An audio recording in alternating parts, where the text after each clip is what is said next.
Now, if you visited our retail store and pharmacy here in Woodstock, New York, either because you live close by or you're visiting our famous small town, you know that I'm actually on the floor right now. And I'm on the floor because this is where the vitamin D is, and we're talking today about vitamin D. And specifically, we're going to be talking about the dosages and the forms of vitamin D.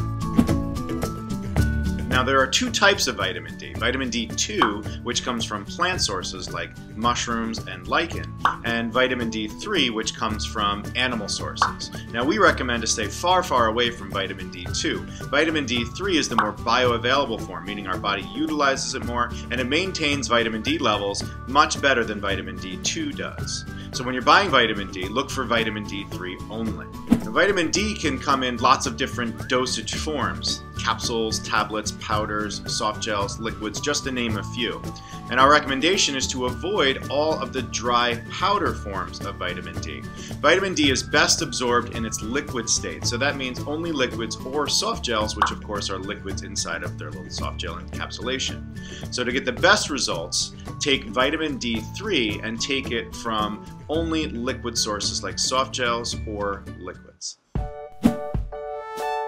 An interesting fact about vitamin D is that there isn't a single raw material source like there are for most supplements. You can get vitamin D from lots of different things, and there are three major sources used in vitamin D manufacturing. The first is the one that's found in almost every vitamin D pill on the market, and that is sheep's wool or lanolin.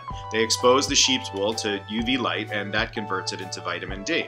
Another source found in the Bluebonnet brand that we carry is cod liver oil. So cod livers are rich in vitamin D. It's one of the foods that have an adequate amount of vitamin D in it. So if you use those during processing to create a concentrated vitamin D, you're going to be in luck.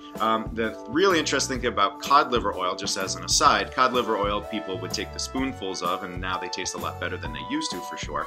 But you would take it for your essential fatty acids, EPA and DHA. The vitamin D that's found in cod liver oil supplements is actually added back in using the sheep's wool version of vitamin D to keep the levels consistent. So that's a little interesting factoid.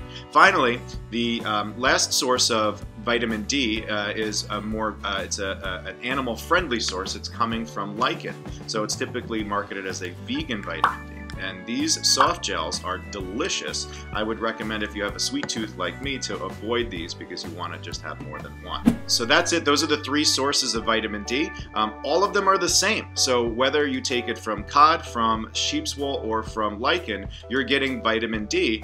So what really matters is that you get the proper dose and you're getting it in a form that's most absorbable.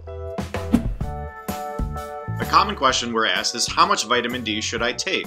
And that's a pretty complicated answer. We've covered it in our most recent blog on vitamin D, so you can check that out at the link below. But for most people, taking about 1,000 units a day is more than enough vitamin D. Some people that are deficient, they may need to take as much as 2,000 units of vitamin D a day. But doses higher than 2,000 units really should be reserved for people with a true deficiency or some special case. So it's best to talk to a health expert about how much vitamin D you should be using at any given time. I hope these tips have been helpful in choosing the proper vitamin D supplement for you. And I'm not saying that I'm out of shape, but I'm probably still on the floor, so send help. Thanks.